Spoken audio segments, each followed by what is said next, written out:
All right. Fade out. Coming up on Verse Course Verse. To fade in. Coming up on Verse Course Verse.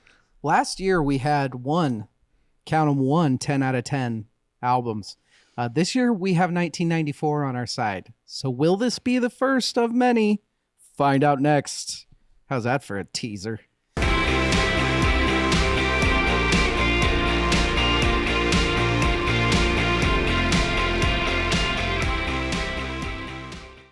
Welcome to Verse Chorus Verse, episode 167. I think I am DL.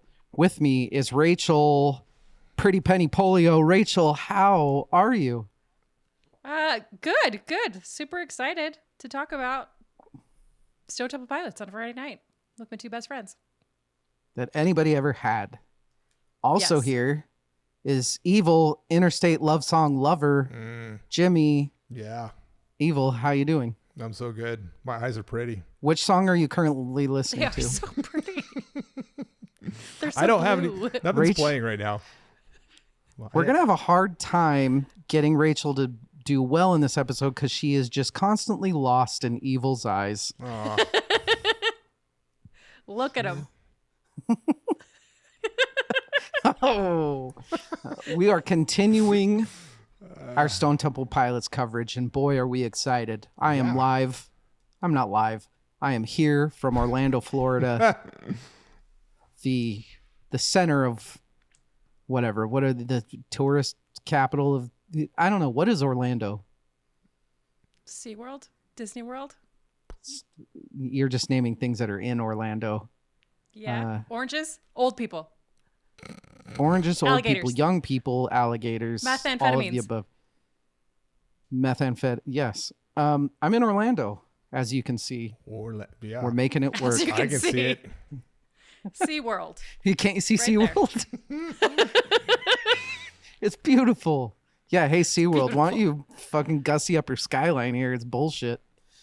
We're continuing our Stone Temple Pilots coverage. And after this, we're done. No, Rachel, are you sad? we're not done. I am, because it was nice to finish all of Stone Temple Pilots' discography and then get to continue into Stone Temple Pilots for another week in studying. That's so I kinda am what going we to be a do, little right? sad. Yeah. Except when we did the Strokes, you guys were fucking sick of it. And now I feel like you guys probably like Stone Temple Pilots better. I fucking love Stone Temple Pilots. I was not aware of this. I wasn't aware that you were a big STP fan. Yeah.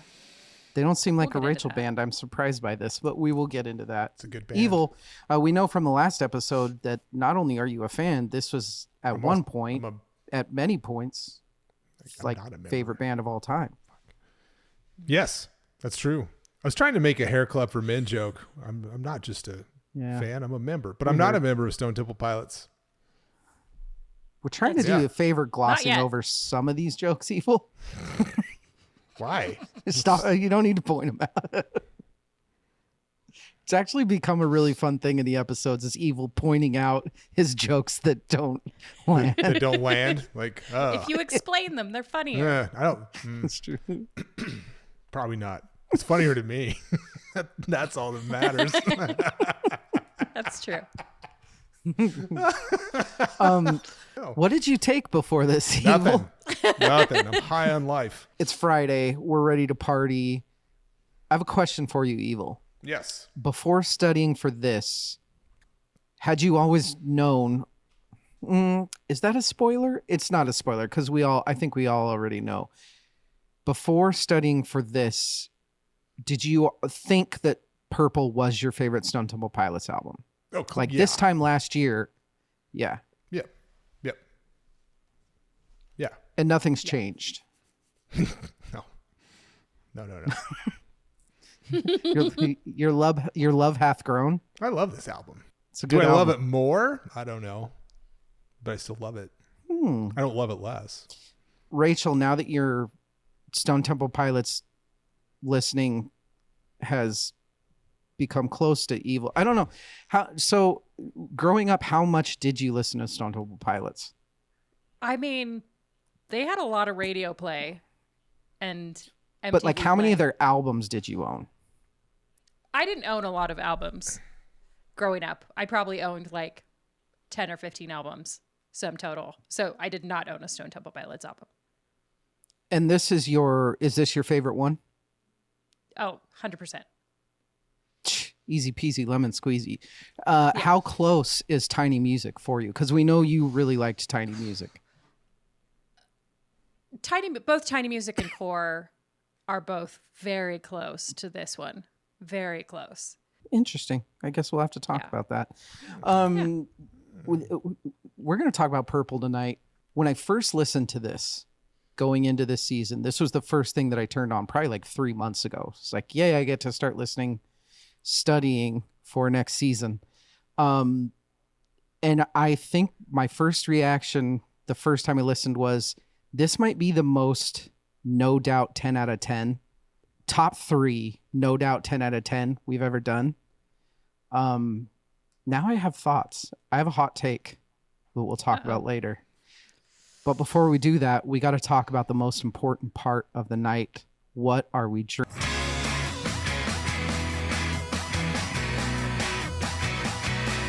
I'm going to start because I'm boring, because I'm in a hotel. Yes. But don't worry, everybody. It is purple. It is a Barefoot Pinot Gris. What? Calm down. Is that what Florida has to offer? I mean, there was Four Loko, but I was going to say, where's the Four Loko? that's once a year, everybody. I can't do that twice. What? And there was That's a fair. purple Four Loko, so I was like, man. Slacking. Good. So good? It's crisp and refreshing according to the bag or box or whatever the fuck bag. that is. The bag. Any wine that comes in a bag or I a got box. a sack of wine.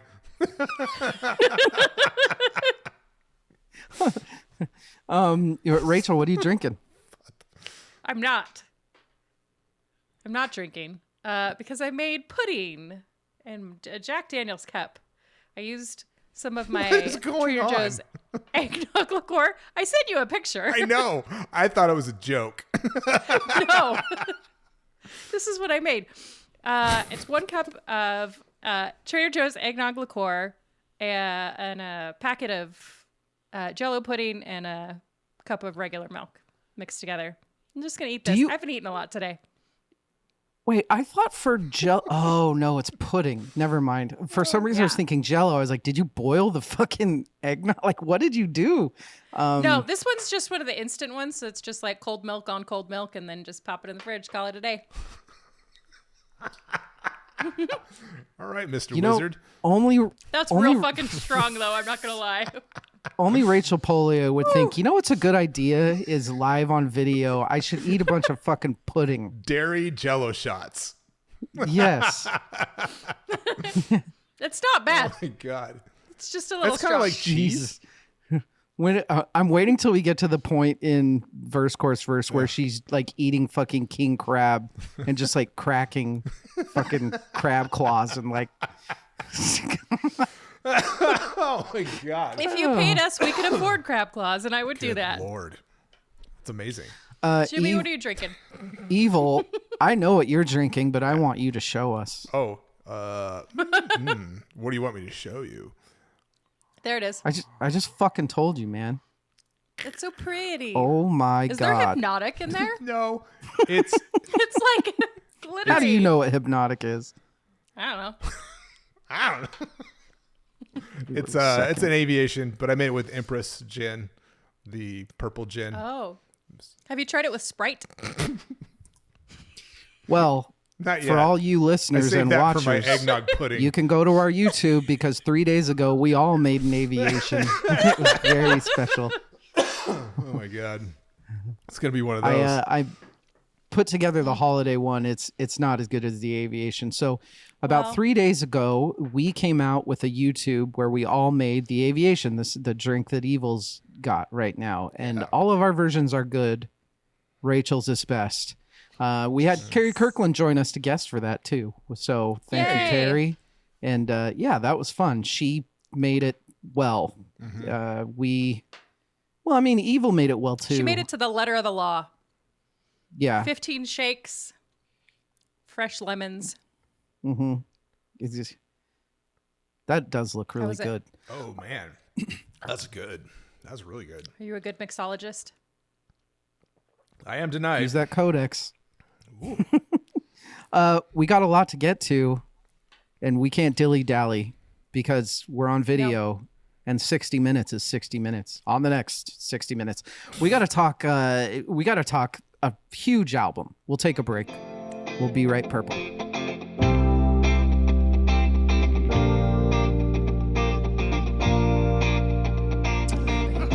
We are back. We could have been millionaires. Hey, let's talk 1994's Purple by Stone Temple Pilots, okay? Let's do it. Let's do it. Before we start, we got to do the friendship test. Rachel, what are Evil and I's favorite song on Purple?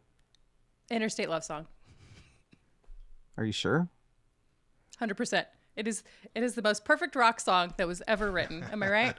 It's top 5, I would say, and did say in the last episode, along with Evil. So I'll go to Evil. Evil, best song on this album, according to Rachel and I. I don't think it's fair to pick Interstate Love Song because, I mean, do we do best song that's not Interstate Love Song? Yeah. Let's start over. It's just in case somebody didn't pick Interstate Love Song, you can't pick Interstate Love Song. How about that? Okay. Back to Rachel. Start over. Yeah, Well, start now I have over. to rethink Yeah, I things. know. Let's not start with me, though, because I'll that's what go. I picked. Now I have to think. All right. I'm going to go. I'm reversing this. My instinct is to go Big Empty for Rachel, Vaseline for Evil, but I'm actually switching them. I'm going Vaseline for Rachel. I'm going Big Empty for Evil. And I think we'll talk about a couple of the reasons why I think those are good picks. Evil, what about you? I'm going to pick for Rachel Still Remains because of the lyrics. I know she likes words. I do like words. I should have gone Still Remains for another specific damn it, that's a good pick. You're too late. Yeah. And you're more difficult to pick. It could be one of so many different songs. It could be one of like 11. No, Yeah, 12. 11.5. Include this number. Yeah, but you can't pick Interstate Love Song. I know. Oh, good point. Yeah. All right. Fuck. I'm gonna say.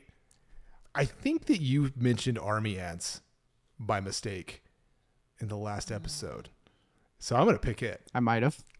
Yeah, I'm cheating. Smart pick. Yep. It's a smart pick. All right, Rach, you're out of time. Now I feel like it's stupid if I pick Army Ants because I was going to go with that because I was like, I don't want to pick any of the singles now. Now it makes me feel like I'm going to agree. I'm going to say, nope, I'm going to change it to Pretty Penny. That was her name. Wow. She's loved. We will all miss her. Yeah. Those are our picks, ladies and gentlemen. Let's get into Stone Temple Pilots. Purple, 1994. Stats, hit it. Yeah, it was 1994. Released on Atlantic, the 7th of June, 1994. Atlantic also housed so many Hootie and the right out the gate. Hootie and the Blowfish, Collective Soul, Tori Amos at the time, so it had some pretty big hitters. Ooh. This album was recorded in, does anyone know how long of the period of time? 12 days. 2 weeks was what I It was had. recorded and mixed in 3.5 weeks. Yeah. They were on their core tour. They took a month off, and then they got right back in the studio, recorded this motherfucker, and then printed it so fast. It sold 3 million albums in 4 months. It sold 6 million Did okay. over time. Yeah, it did okay. It debuted at number 1 on the Billboard Top 200. Produced, which we've already talked about, Vaseline, Big Empty, which hit number 1. Big Empty, Vaseline and Interstate Love Song hit number 1. Big Empty was also a single that came off of that. This album starts off their showing that they can evolve. they experimented usually- so much. What? They did no. It's just usually second albums is when you're gonna do it. Evil. They had you are go. They had a They had a really solid sound with Core, and they were so good, Yes. and they got so famous right off that to put out a second album and do as much experimentation as they did, and to do it in that 3.5 weeks is just insanity. And to have a hit It's weird. number one and to continue to do well. It's not like people just bought it because the name, because people did buy it just because of the name, but also they kept buying it because it was amazing and because they did so much with it. They showed that grunge was not the only sound that they had. They added rock. They added so many other different elements. Anyway, go on. Evil. Evil. Question for you. You're a man of a certain age. Yep. I am. At what point in your life was The Crow your favorite movie? I really like. I don't know if it was my favorite. I liked it. What? You're a male, and at one point, The Crow was not your favorite movie? I don't know if it was my favorite. That I doesn't really make dug sense. it. I remember going. So one of my best friends of all time. He and I have the same birthday. Got to get permission, or I'm gonna have to bleep his last name. He and I, we have the same birthday. We're like twins from different mothers, is what we used to always call each other. And twins. And twins. We went to see The Crow. He's also a STP fan. He likes good music. And we went and saw it like probably the weekend that it came out, and we're big fans of it. I don't know if it's my favorite, but I really dug it. Good soundtrack. It's weird too. that we covered The little Crow emo for last me. year. Yeah, we did. It's violent as fuck, dude. Dude, I know. It really is. Rachel, we covered The Crow last year. Yes, we did. Interesting story about Big Empty was not the original song that was supposed to be on The Crow.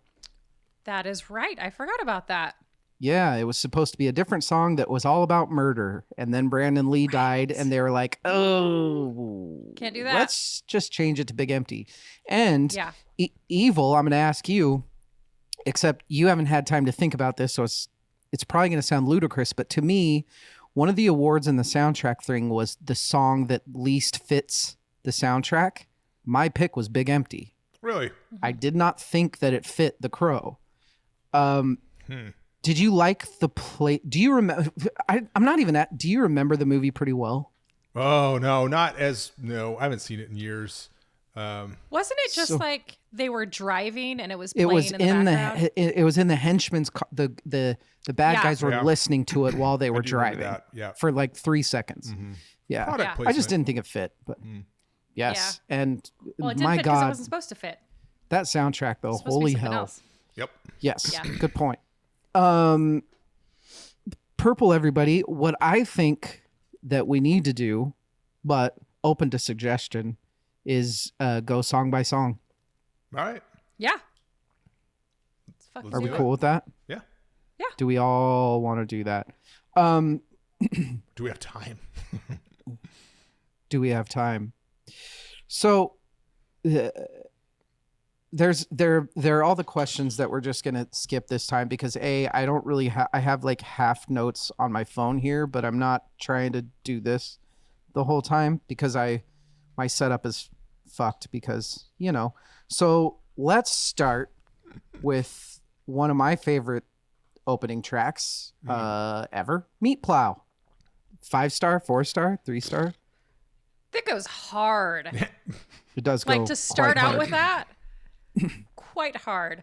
Yes. That metal feel, that guitar solo at the front of it, it is a great way to open up this album. I thought it was fantastic. Agreed. Yeah. It is. What I love is so I have one little odd thing in every single song that I picked out that I love. And Meat Plow, the one thing that always stuck out to me is they have these pictures of everything to break us down. Yeah, to break us down. The guitar, when he starts to break us down, instead of just playing an F, and this is, Delio does it amazing all the time as a Stone Temple Pilots guitar player is he doesn't just play an F. He plays like a F sus. He's like a jazz guitarist at heart. Yeah. And it adds something so different, especially the last To Break Us Down where Scott harmonizes with himself. It's fucking amazing. The guitar in Meat Plow is unreal. I think for me, like the guitar tone, it sets the stage for it. Because like my problem with Core is the sound. It's sonically like I loved it, but it sounds dated to me, and it's very samey throughout the whole album. That guitar tone. Sure. Sonically, they do like way more variation, especially with the guitar on this album, and like just coming out of the gate with that tone on Meat Plow was like I'm fucking sold. I'd already heard at least a couple of the singles by the time I listened to the whole album, so and they don't suck. So I was already on board, but it's a great opener. It's a great opening track.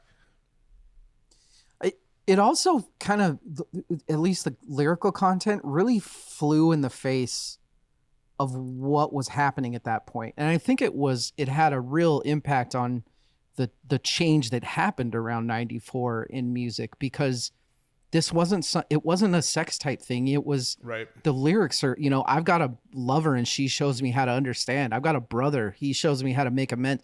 Like it was this real positive, uplifting vibe that just wasn't like coming fresh out of Heroin Chic, and Cobain had died like 2 months ago. Yeah. Right. And right.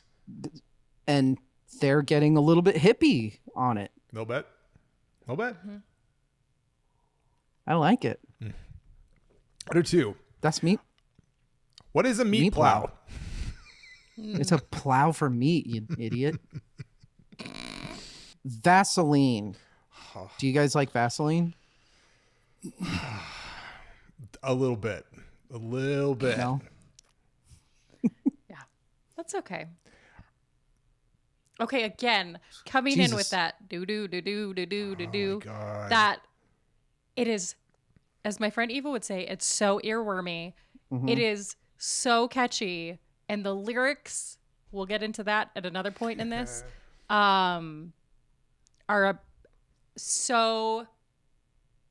they put such an image in your head. They're so good. They're so bizarre, but they're so good. Yeah.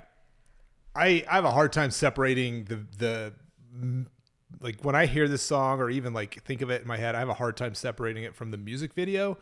Yeah. And there were like a couple of versions of the music video, which always fucked with me because I probably saw that, I don't know, dozens of times.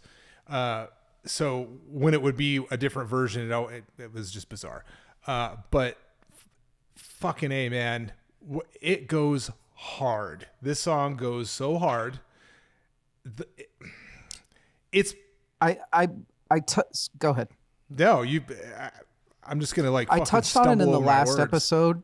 There's no dynamics in it. It never ends. It never begins. It fades in playing the song. It fades out playing this. Like you can imagine that they never stopped playing it. And you just came into a room. You heard this trudging along. It never stops that beat. The whole fucking song. Like Rachel was saying that. It's and you get hypnotized. Yeah, and it's under 3 minutes too. It's a pop song, man. It does have a key change, or not a key change. Time signature change.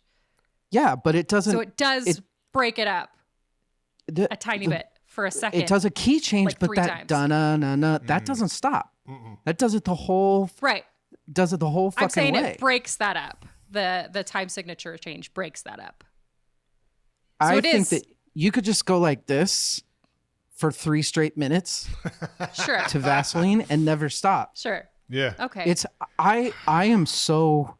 It's funny when a song that you've heard 8 billion times because it's played on the radio, because you listen to it and stuff, that when you actually study it, you just notice like it's just there's something so brilliant at play that I Yeah. never paid attention to at all. For such a simple song on the surface, it is incredibly complex when you actually start like taking it apart. Like the hand percussion, the like acoustic guitar in spots, the drums are fucking like subtly genius. Fantastic. Ugh. Yeah. It's a pretty It's good a song. perfect song. It's a perfect song. Oh me, oh my. Mm-hmm. Loungefly, which I'll start to give it to Rachel. Thank you. Okay, so in reading Modern Drummer, that's a magazine, there was an article in Modern Drummer that was an interview with Eric, and he had said for Loungefly, they had worked out this thing in their head where he would open tuning the 12-string guitar and then run it backwards. And then so the decay happens before the note. And so they ran that through a loop, and it came with the You can do it. the tom thing on the drums. I can't. And put it through a loop, and it developed the sound for the beginning of that, of the song. Interesting. Okay. So that, like, when I was talking before about the experimentation on this album, it's in reading that kind of stuff in interviews with the band where I'm just like, we can listen to this 1,000 times, but there's so much more going on that we don't even know about of how these sounds were created. And this is artistry at its best. It is insane. That was my thing about this song is I love that it is very rare to hear the digital drums mixed with actual drums. And that's going on in this. And you've got the actual drums, but then you have that mid-90s industrial stereotypical, that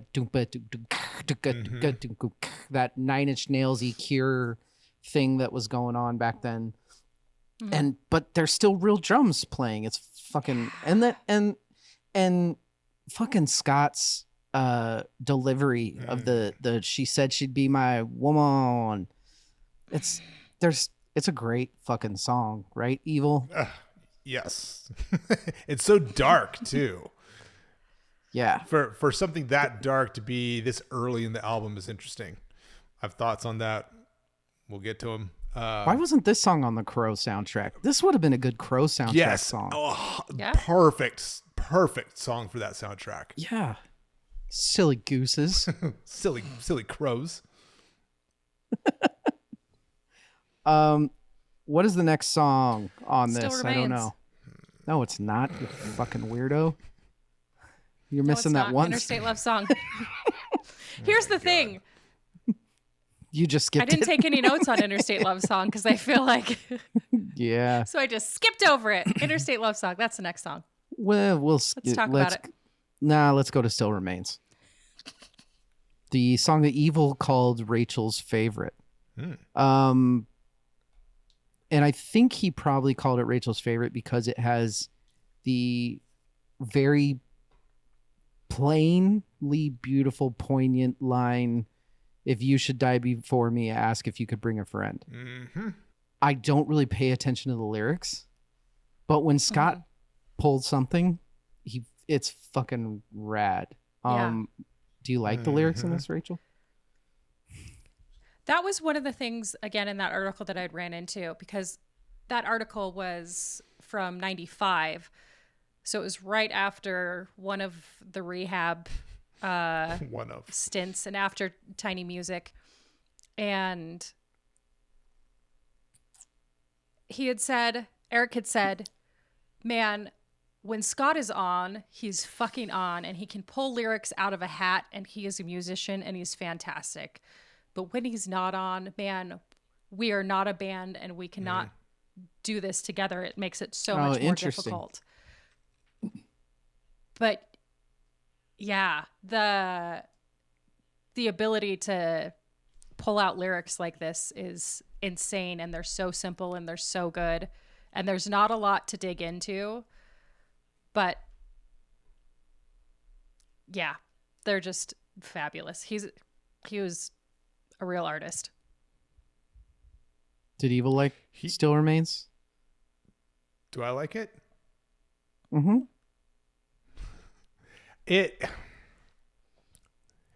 I like the position of it in the order of the songs. It's not my favorite track on the album. I think it's lyrically brilliant. I like that it kind of slows everything down for a little bit, because 4 fucking bangers in a row ending with like the song, and then you gotta like you can't just, what are you gonna do after that? What are you gonna do after Interstate Love Song? Seriously, how do you follow that? You have to change the mood. You have to like change up. You know, it's like you gotta throw a slow pitch you just have to.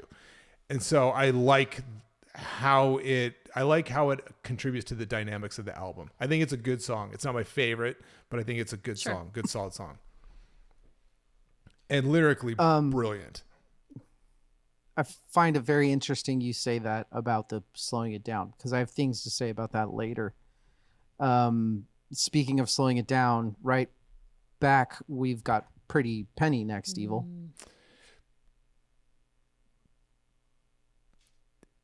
More experimentation. Yeah. Like very different from anything they've done before. I think maybe the closest comparison would be Creep. Maybe. Yeah. It's like I can see that. The non-guitar driven song on the album, you know. I like it. It builds tension, because the way that like Still Remains is very kind of like airy and flowy and dreamy. There's tension in Pretty Penny. It's disturbing. Yeah, it is. It's fucking cashmere. Yeah. Yes. It's like it's light, but it's uneasy. Mm-hmm.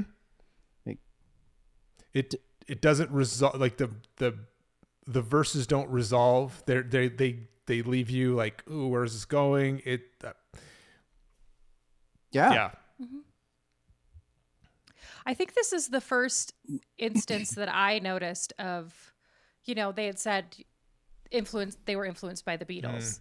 That this kind of feels like the first, like, I could see that. I can hear that a little bit. Totally. And there's a lot of... I was just going to say in the chorus, when they start making the acoustic sound more like a sitar. Mm-hmm. Yeah, for sure. It's off. It's just off a little bit. It's not, it's like a little uncanny. Uncanny is a great word for this song. It's like. Yeah. I read a thing saying that Eric the drummer he doesn't so much want to fill the space when he's playing, but to make room for other stuff. And I feel like all of the instruments, because it's so light and flowy, that they're amazing, don't get me wrong, but they leave this space open for Scott's vocals that make this song like so beautiful and disturbing. And I feel like you love Eric the drummer. I do love Eric the drummer. You're speaking frequently of Eric the drummer. Eric the drummer is pretty good. Silvergun, Superman. Yes. Into there. Interesting ending to the song, considering this isn't the last track on the album. The ending has a last track feel to me. Just the kind of how it falls apart. Off into the fields. Yeah. The thing that it does. They just kind of go off the rails. Huh. Yeah. Well, think about what it goes into, the track that it goes into. It sets up the next track like perfectly. Yeah. Because it doesn't die. No.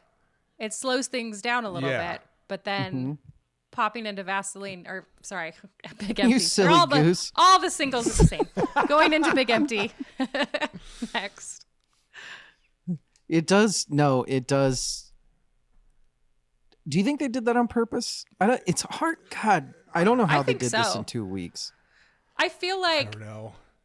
5, 6, 7 Still Remains, Pretty Penny, Silver Gun Superman, slow it down because it's like the intermission in the album, and then they pop it back up. I think that's definitely on purpose. Into Big Empty, which, so we established in the last episode a lot of how Stone Temple Pilots was the whipping boy of the of that time. They were the joke. Yep. They were the ones that all the real artists shat on. But I feel like if you gave a truth serum to the Eddie Vedders and the I don't know, Kurt Cobain had died, the Lane Staleys of the world, right? I guarantee you, the first time they all heard Big Empty, they were like, "Fucking shit!" Yeah, like, my God, 100%. And the fact that Big Empty exists and people still say that these guys are a fucking, I don't understand it, because any of you that are, there's got to be some people listening to this that think Stone Temple Pilots is a fucking joke. How do you explain Big Empty? How do you explain that song coming out in 1994? Right. I 100% agree. Because the Cobains of the world were breaking out their steel guitar to fucking play slide, and like nobody was doing this shit. It's fucking blues song. Yeah. Yeah. With like an anthemic chorus. Yeah. Let's go to Unglued, the next song. We'll come back to Big Empty at some point. I have more things to say, but not at this time. Yes. I Unglued. understand. Unglued, did you guys pay attention to the bass line? It's like a bebop bass line. It doesn't make any sense. No. Do. I wonder what your least favorite song is on this album. You have no idea. Telling you now. His bass Is playing, it Smashing Pumpkins? I think his bass playing is one of the most underrated things from this era of music. Go on. No, it's true. I mean, he is. Robert is one of the best musicians from this time frame. He's one of the best musicians in rock. You know what I'm figuring out, Evil? What? And Rachel, you're here. I am. It's just that we usually touch on it a lot. I'm finding out in this podcast, we are very big bass player fans. We end up talking about the bass a lot. Rhythm section makes or breaks a band. And like I think a good drummer we love you. can overcome a mediocre bass player. A good bass player can carry a band. Yeah. Interesting. No, it's true. No. You're right, because you're told from a very young age. I'm not saying Eric is. No. I get what you're saying. Yeah. I'm not. But you're taught from a very young age that it's not the fucking drummer that drives the beat of the band. No. It is 110% the bass player. It's the bass player. Yeah. They are the Y'all know this. metronome Come on. of the band. They're like the heartbeat of the band. Mm-hmm. Into Army Ants. I mean, dude, that intro, when the whole band just kicks in after that long pause, after that light, gentle guitar, little pause, bam. See, I thought right it was in your dying face. down right there, and then it No. just kicked the shit Then out it of me. just punches you in the face. Yeah. It's like it did punch me in the face. chimey and dreamy, and then Did either of you catch? I didn't catch it until today. I was on a walk blasting this as loud as I could in my headphones, because we were told something very cool last year by Carrie. Carrie was on, and she said what she does is she listens to music really quietly, and when something sticks out, she goes back and she tries it. Well, I decided to do the opposite, and every time I'm listening, I just what? I blast something, and I just try to find the little intricacies that I wouldn't have found. And in the choruses for Army Ants, on the one, he is just chunking his fucking guitar as hard as he can.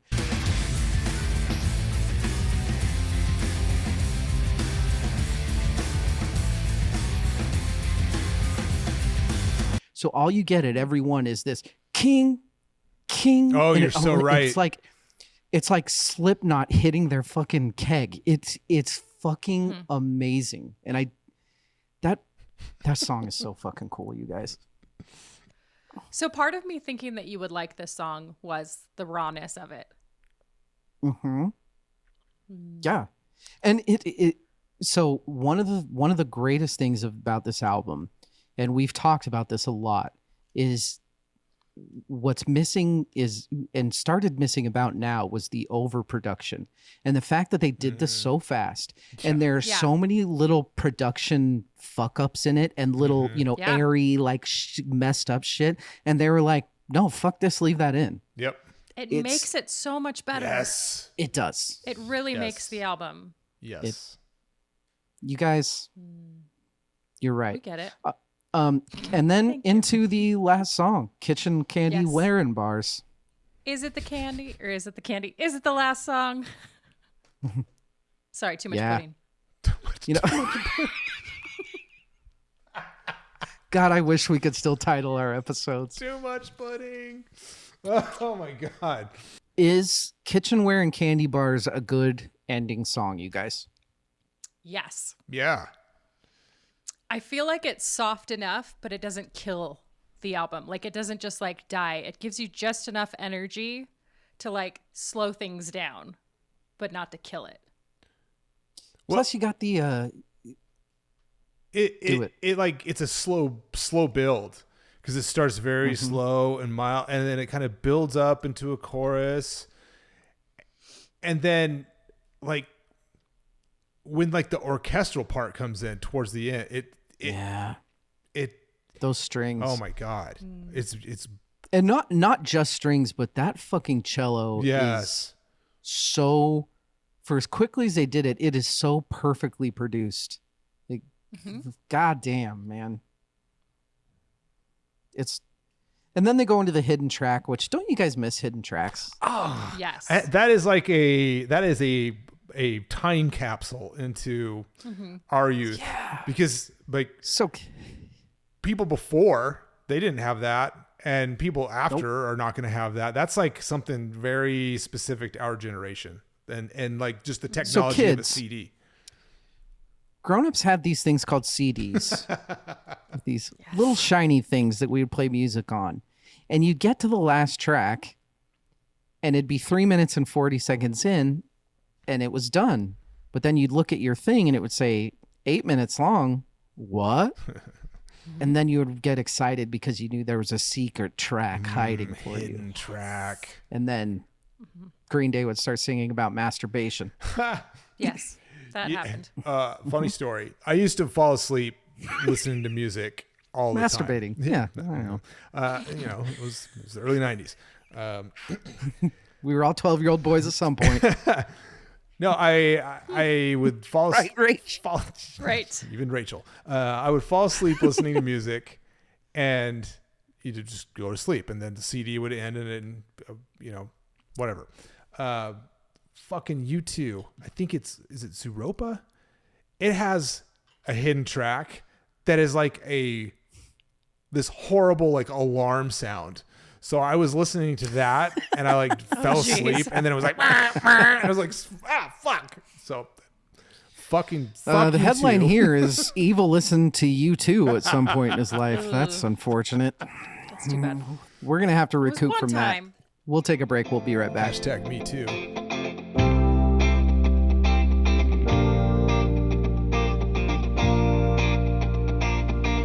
What are you doing now? How'd that pudding do? It's so good. Highly recommend. Pudding. Oh. Pudding. Stone Temple pudding. We are back, everybody.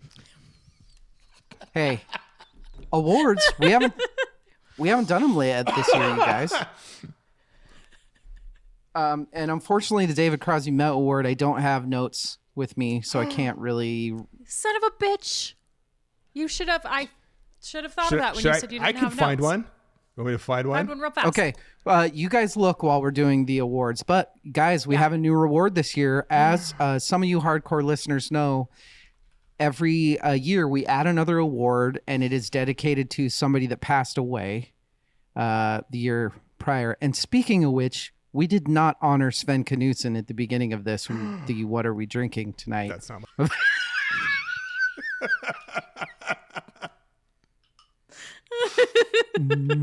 Hopefully you don't notice. So the What Are We Drinking Tonight in honor of Sven Knudsen? Cheers. Pudding. All right. So in honor of, well, I think you're going to be able to figure out who we're honoring with this award from somebody that passed last year. But we've added a new award. Hey, that's 3 episodes. I'm trying to be sloppy drunk in every single episode this year to prove a point to no one but myself. The What's Love Got to Do with It award. So essentially, the question here is, do you love or hate this album because of the band? Is the band influencing your decision on whether you love or hate this? If you already loved Stone Temple Pilots when this came out, were you being biased? That sort of thing. Rachel, what are your thoughts on this?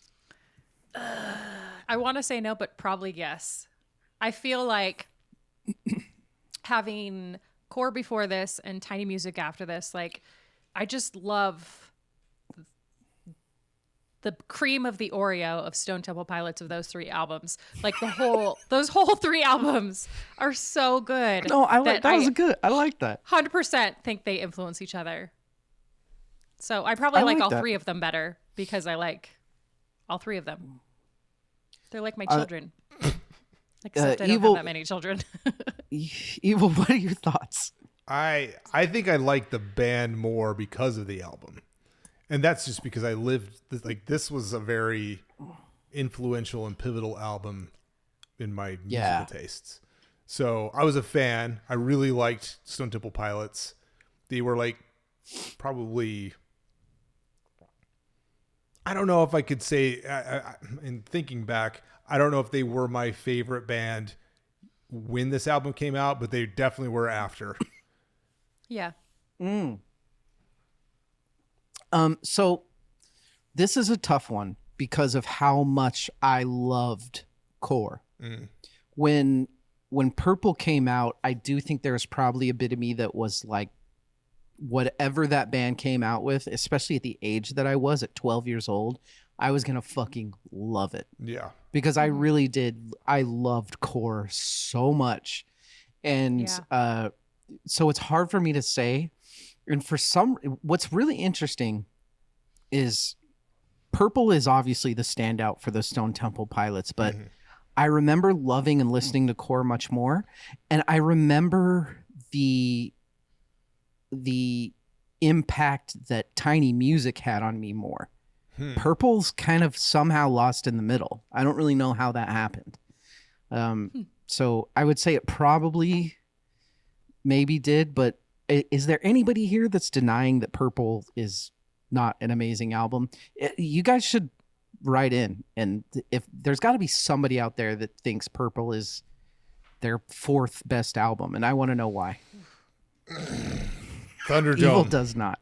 Thunderdome. I challenge whoever to.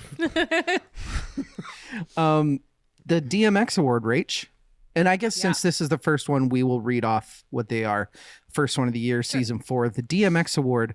What makes this band or artist unique from their peers? I mean, they're a grunge band from California who's not afraid to experiment with different sounds. Not just California. San Diego. San Jose. Oh. Yeah. San Jose would be a little better, but San Diego is very rich. Right. Yeah, I kind of said this with Meat Plow, but this flew in the face of everything at that point. Yeah. This was not grunge. This was Zeppelin and fucking. This was psychedelic and shit. There's so much in there. Yeah. Evil? I mean, Is that a question? evil. The funny answer is they're New Jersey's San Diego. California surfer grunge. But yeah, Right. California surfer grunge. I love New that. Jersey, California surfer grunge, because the Right. DeLeo brothers came from Jersey. Eric and Scott. I actually didn't know that. Yeah, they were from Point Place, New Jersey. And they moved out like in their late teens, early 20s. I think late teens for Robert, early 20s for Dean. It's pretty old for musicians. Jesus, get it together, guys. And Dean's older. Like I think he's the oldest Yeah. of the crew by about 5 years or so. Yikes. But yeah, I mean, when they, do you remember the Encomium Led Zeppelin tribute sort of album that it was a bunch of artists that did Zeppelin songs back then? The only thing I remember is Stone Temple Pilots doing Kashmir. No, they did Dancing Days.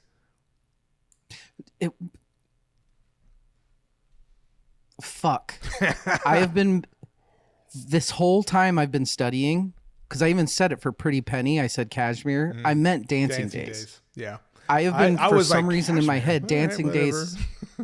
I mean Dancing yeah, Days. For yeah. some reason, my head made Kashmir Dancing Days. Yeah. Swap that. Reverse it.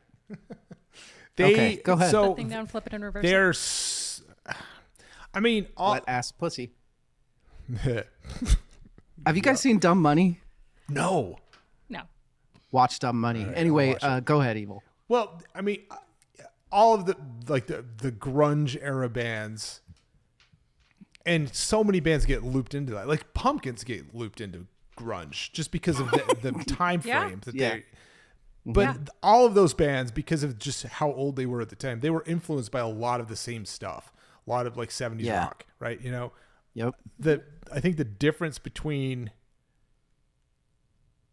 Stone Temple Pilots and the rest is they had a broader base, maybe a little bit. Like they were big fans of Yes.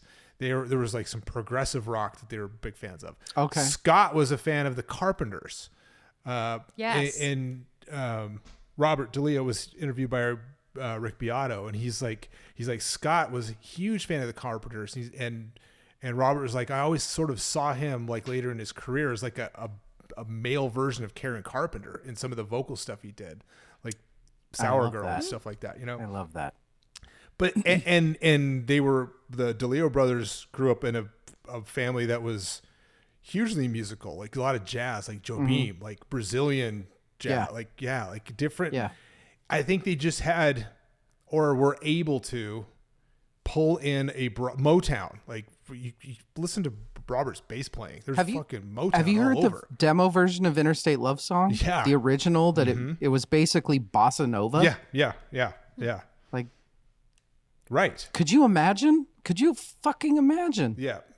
It's so weird where shit comes from. So the fact that they were so pigeonholed when Core came out as being like a ripoff and being like a one-trick pony, I'm like, you fucking critics are. You guys need to do your goddamn research, number one, Yeah. and listen. Go to the back and music. listen to the last episode if you didn't listen to it, because we describe in great detail why that is completely erroneous. Bullshit. Yeah. Right. It's- it is. I think that just like the music scene, for whatever the music critics, fucking critics, man, for whatever reason, they had it out for STP and were like, this is the narrative, and they just copy paste reviews. Like they're just, yeah. I'm like, but if you actually listen to the fucking music, there is so much going on, even in Core. I think the production maybe hides that more in Core. The production on this, because it is such a just like a quick and dirty, almost like live album. You can hear all of the influences. Right back to you then, the Mark Lanigan True Rockstar Award. So what makes this band or artist or project, the people that produced it, created it, what makes them true rock stars? I have 3 lines. Weiland is a motherfucker. The DeLeo brothers got it. And Kretz brings the bottom. Oh, I mean, I don't know about that. A little bit. A little bit. Now, when you say motherfucker, is that a bad or a good thing? But it's the best thing. It's both. Yeah, too. It's both. I already said it, but this, or no, Rachel, you started it. This was recorded in 12 days. It was produced in less than a month. They didn't give a fuck. Yeah. They're like, oh, you hear that imperfection right there? Yeah. So it sounds fucking cool. We'll leave it in. That's Rockstar. That's Fuck that. Brendan O'Brien. We just did core. Yeah. We didn't even fucking. We haven't said his name yet. Oh, we will. Oops. We will. Don't worry. Rach. Yeah. I said heroin because I knew that you guys would give real answers. Heroin was the true rock star? Yeah. What makes them a true rock star? Oh, True doing rock stars. heroin. Okay. I love it. I love it. Overrated, underrated in his time currently. I think this is pretty.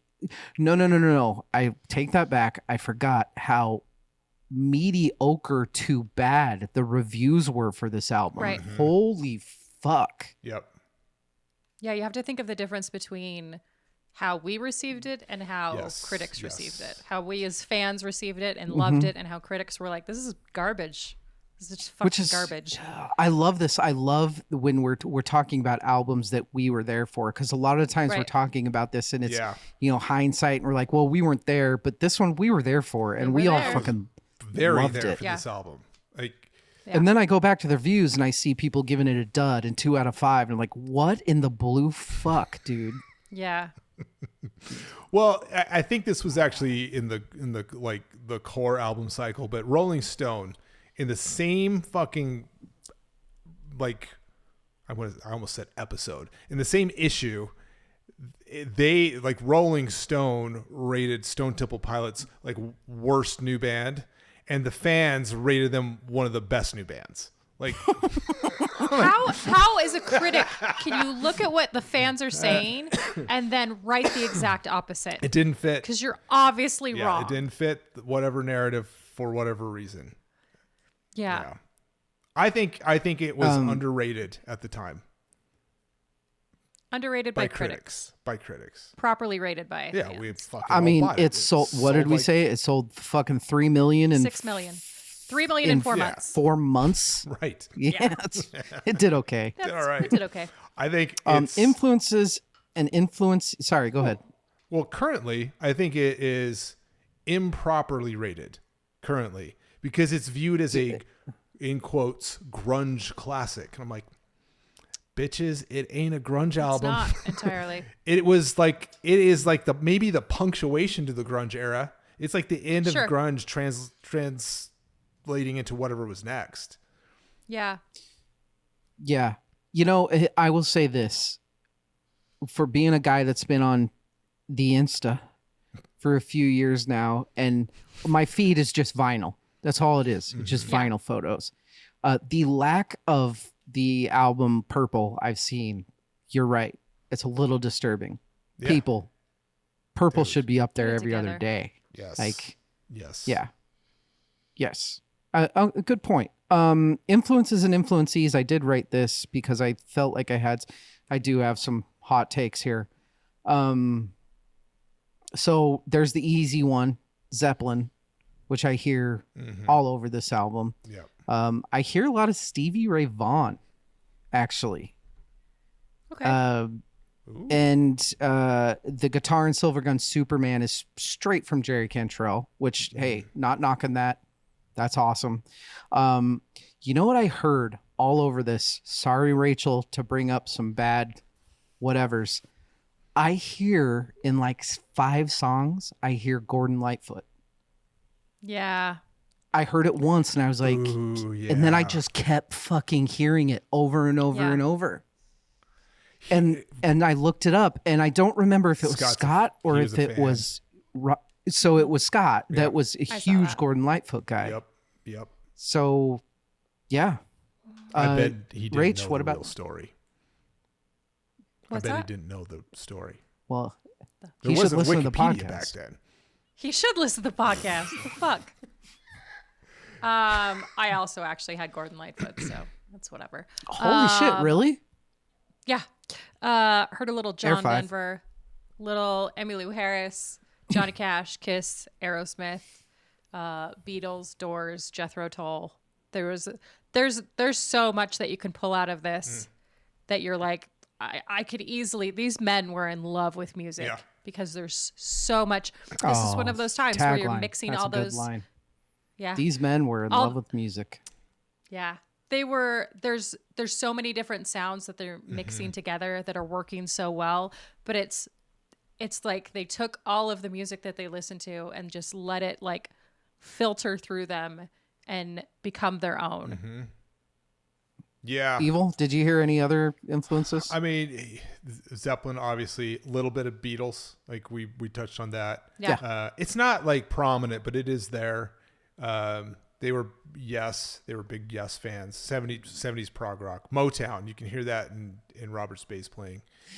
Around the sky, and they stand there. Joe Beam, you can hear like the like Brazilian jazz.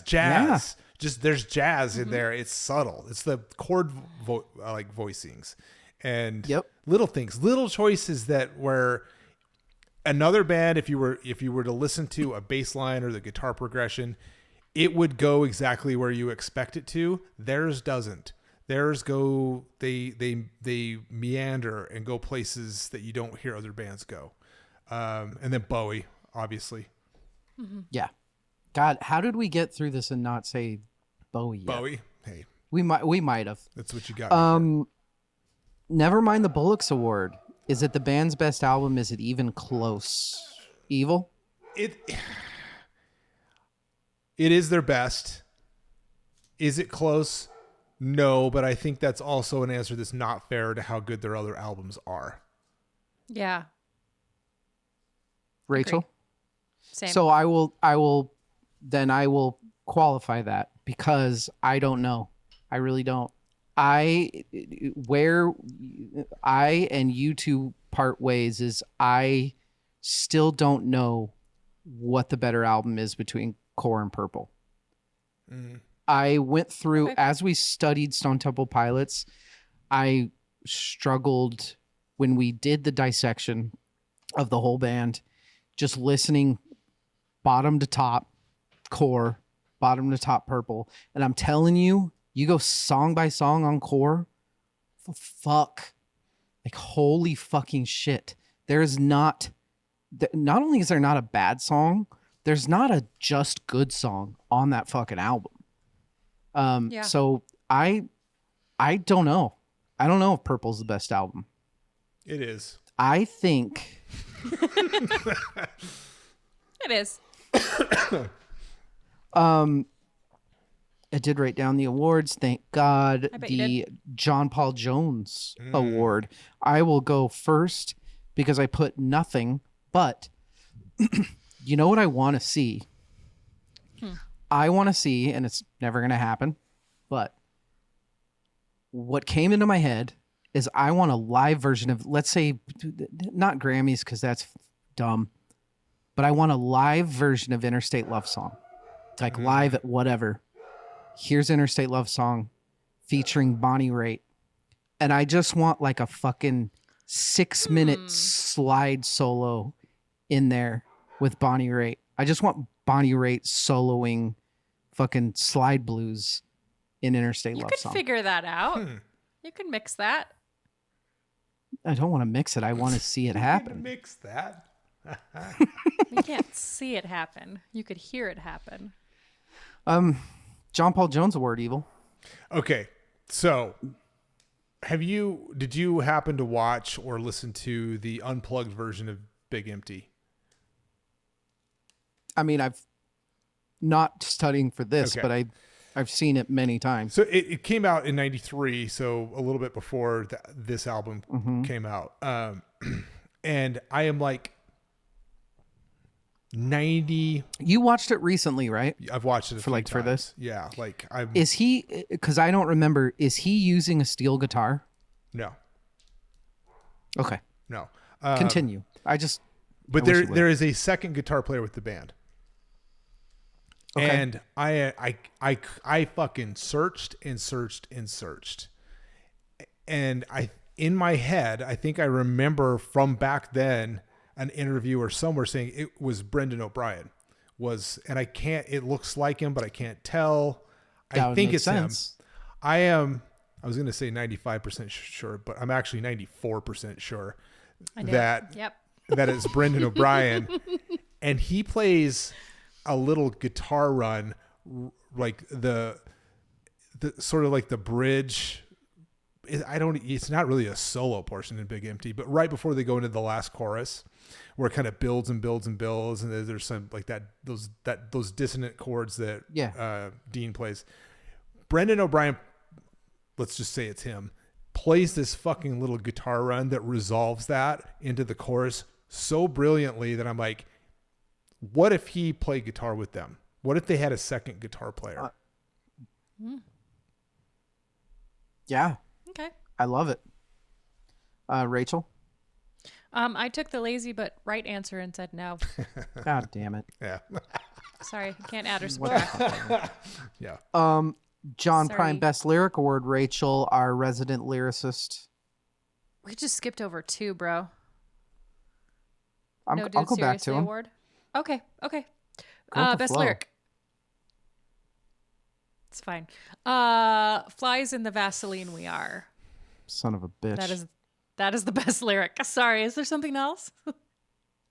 It's the imagery of it is great. Is like flies struggling in Vaseline and still being alive. What you but have, Evil? being stuck.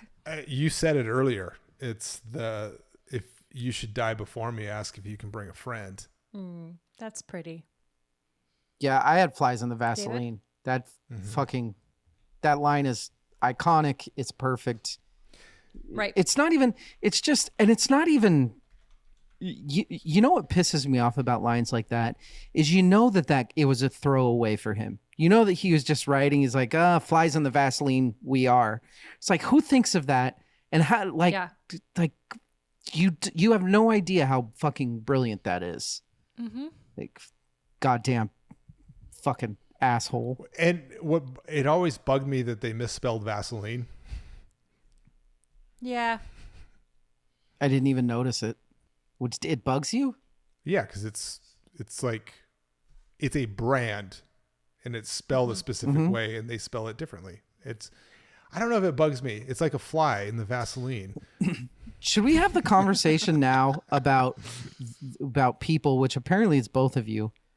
If you know what somebody is saying, why does it fucking bug you that Because it's wrong, David. Wrong. Because there's a right way and there's a wrong way, and this is wrong. How fortunate for you. Is it a branding thing? Like, did they have to? I don't know. Oh, maybe they had to. Maybe. And I say that thinking of they didn't Maybe want to we're the get assholes, Evil. they didn't want to get attacked by Big Vass. well, that album didn't come out too long after when Green Jello had to change their name to Green Jelly because fucking Jello. Speaking of your pudding, by the hair of my chinny chin chin. The No Dude Seriously Award. that was Maynard. Oh my God. Rachel. Jesus Christ. Oh, sorry. No Dude Seriously Award. If you have one song to show somebody to say this is that album, what is it?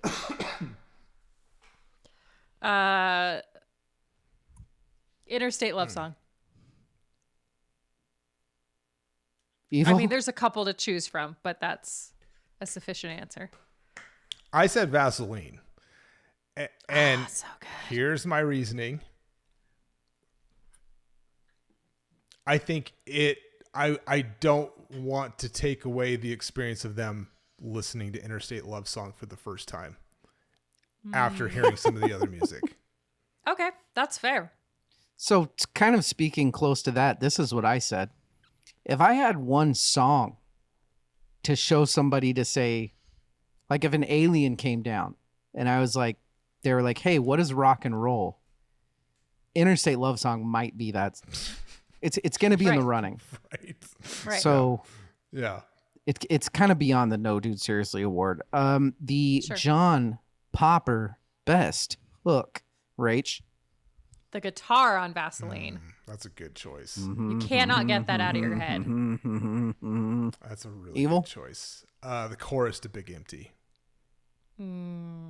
Oh, that's very good. Also good. It's so huge. It's Huge. That's what she said. it's Stop it. okay, man. I said what a big It's chorus huge. that is. The chorus is huge. It's a big chorus. I It's a came big in chorus. and I said, came wow, in what and a said, chorus. Wow, what a big chorus. I have to go. Itch. Okay, so Evil, we have to start with you. What's the Eddie Van Halen award? This is so hard. This is incredibly difficult. It could That's be what she said. it could be the slide in Big Empty. It could be the solo flutter in Vaseline. But because we haven't even talked about the song yet, I'm going to say it is just Interstate Love Song is the Eddie Van The whole Halen award. Goddamn fair. cheater. I did say the steel guitar in Big Empty. That's what I said. Yeah. Rach? I went a completely different direction than both of you. allowed. Right split center in the middle of Silver Gun Superman. There's a guitar solo. Yeah, and it's There's a good. very good guitar solo. and it's good. Yep. Yeah. Yep. The Surfer Rosa Award. How's the album structure? Is it B-side heavy? Is it A-side heavy? Do you like how it flows, Evil? I don't think. I mean, the first 4 tracks are just bang, bang, bang, and ends, Right. and you get That's- hit over the head with Interstate Love Song. But like I was saying before, then they bring it down. I like that they do that with Still Remains, Pretty Penny. Silver Gun Superman kind of brings it back up because it's heavier, but it's still like a slow kind of driving guitar Right. riff into Big Empty. So you can't say that the second half is flat because that is like the anthemic song on there. And then Unglued, it ends like it ends like with like bangers, like, you know, so I think it's structured brilliantly. Yeah. The second half's more complex. Yeah. I would caution. I would want to say that it's top heavy, as you were saying, just because the first 4 songs are 5-star, 5-star, Yeah. 5-star, like Right. insane. And then it does go down a ways. So I would, if I had to choose, I would say top heavy. But I do like the structure is great. What do you think, Rach? I agree that it might be a little top heavy having all those bangers just right out of the gate. But I also think that if you're looking at it A side versus B side, then it's a little top heavy. If you're looking at it as a full album, listening all the way through, I think it's structured perfectly. Perfectly. I think there's a great intermission in the middle of it, and I think it slows to the right pace at the end to where it's letting you down and not throwing you down and not dying. I'm glad it And, doesn't like, throw you down. Big Empty Does not. into Unglued into Army Ants is not slowing down at all. It's like it like No. brings everything back up, and then I mean, slowing it Sure, down compared yeah. to the Yeah. top. they're not as straightforward as those first 4 songs. Sure. The hard question, Rachel. Time Yeah. of Your Life Award. What is the worst song on the album? This was really not an easy one. I said the least good song was I picked Unglued. They always come unglued. Yeah. Girl, you crazy. I mean, what are you gonna do? What are you gonna do? Evil, gonna I think yours is mine. What is yours? If I had to skip a track of the 11, and I'm not going to count the hidden track. Secret Sound. The that's second album. The second Yeah. album. include this number. Maybe I should. It says to include this number. No, but I mean, that would be the one. If I were to skip a track, it would be Still Remains, even though I like its placement in the album and I like what it does. I want to get to Big Empty. And so I gotta skip something. Pick it up. And I think Pretty Penny is interesting and Silver Gun Superman's great. So that would be the one that I would skip. So when I said that I was listening to the album and picking out specific little things in every song that just punched me in the face, Still Remains is the only one that doesn't have one. Great Americana song, but I feel the same way. And I don't know if it's just a victim of the greatness around it, but yeah, Sure. it's mine too. And it also does I get bringing the album down, but I don't want that. I want it to just keep just don't ever stop, man. Don't ever stop. But we get to the fun stuff now. What are the 3 best songs on the album, Rachel? Okay, so my honorable mention. Let's ask this first. Are all 3 of ours The same. Yeah. Is Interstate Love Song number 1? Yes. Rachel? Almost. So Second. it's not then. Okay, so let's go then. Just because they're in a different order. Well, no, I was going to say, so what I have 4 because I thought everybody's going to be Interstate Love Song, so that one doesn't count. Oh, But apparently, Rachel, what are your 3 favorite songs on the album? Number 3, I put Big Empty. Wise choice. Okay. You have an honorable Okay. mention, though. I did have an honorable mention. It was Pretty Penny. Ooh. That's a good one. It's a fantastic song. Mix it up. So Pretty Penny, Big Empty. Mm-hmm. What are we doing here? Oh, am I still going? I didn't know if we were Yeah. going to go 3, 3, 3. Nope. Interstate Love Song number 2, Vaseline number 1. Oh. Damn it. I'm not mad at I it. knew yours. I knew it was Vaseline. Not mad God at it. damn You idiots. So, yeah, I don't. Evil, you can't say Interstate Love Song. Everybody knows the Interstate Love Song's the best. So Okay. the 3 other than that, I'll actually go. My number 3 is Lounge Fly. You know why? That song's amazing. My number 2 is Yes. Army Ants. Mm. You know why? Oh. That song's amazing. And my number 2, and it wouldn't have been here if it wasn't for this week of just stopping and saying, you know what? If I hadn't just been around this song forever, I kind of forgot how insanely amazing this song is and how perfect it is, and it's Big Empty. Wow. Big Empty is an insane song that gets... It doesn't get enough traction because of how much it's been around for too long. I agree. Evil, what are your 3? I want to know. Ugh. I am having such a hard time picking the 3rd. I think it's Loungefly. Okay. And I don't know if my bias for it is because it's between Vaseline and Interstate Love Song, but it might be. Fuck, man. Number 2 would be Big Empty, but fucking barely. And number 1 would be Vaseline. There's flies in it. There's flies in that Vaseline. So Interstate Love Song is the hero Yeah. of the album. Yeah. Who won the album? I'll go first. To me, Rob won the album. Mm-hmm. You know why? Because in the time of sludge bass, this guy was just fucking funky, rocky, bluesy, wrecking every single fucking song. Rob was a boss. Yes. Rachel, Yes. who won the album? I said heroin sales, but I also said already music done in that. general. Music in general, because I feel like this gave not just grunge bands, but other bands at the time the space to experiment and know that it would be, or believe that it could be accepted.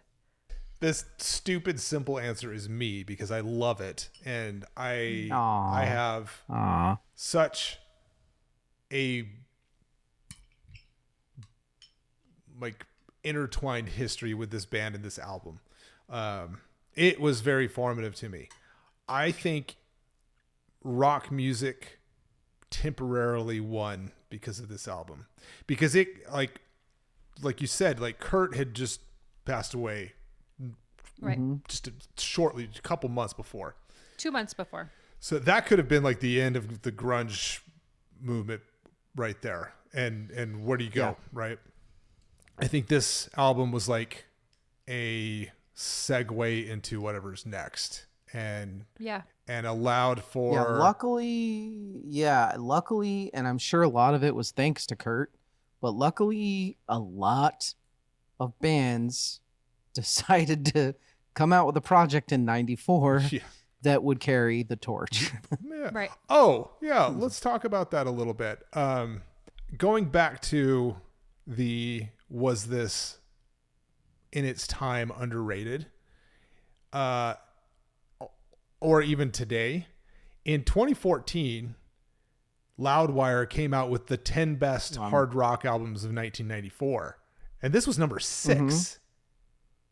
Number 6. Do you want to hear what they are? Yep. Pearl Yes. Jam, Yeah. Vitalogy at 10. Jesus. Bad Religion, Stranger Than Fiction at 9. Bush, 16 Stone at 8. Hole, Live Through This at 7. Okay. Then Purple. 5, Jar of Flies. It's an EP, so it doesn't count, right? You're torn on that one.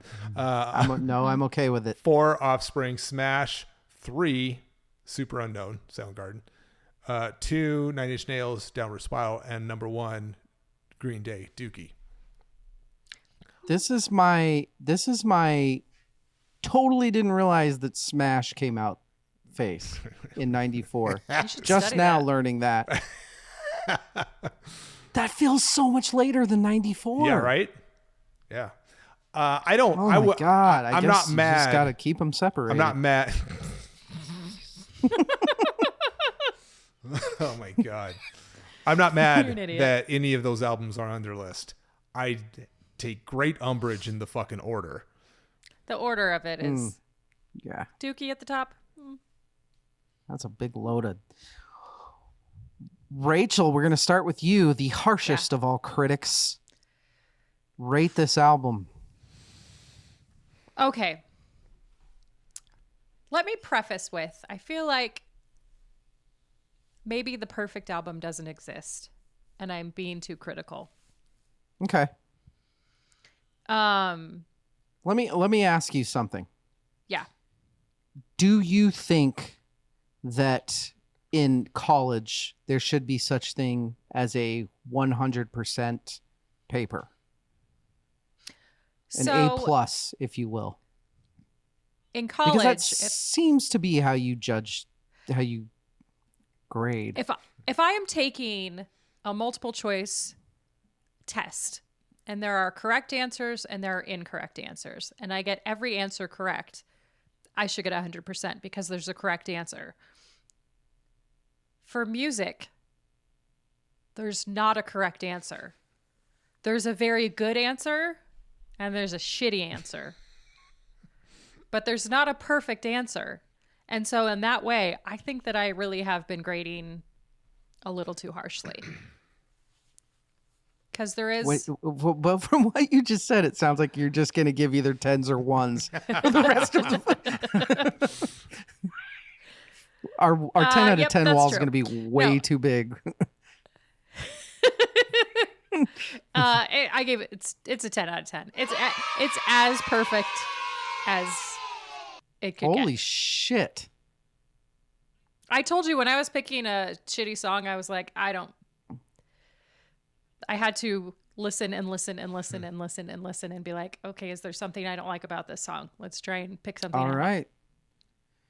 So 10 out of 10. It's already a 10 out of 10. A little anticlimactic. I blame it on Rachel. That's okay. Sorry. You did this to yourself.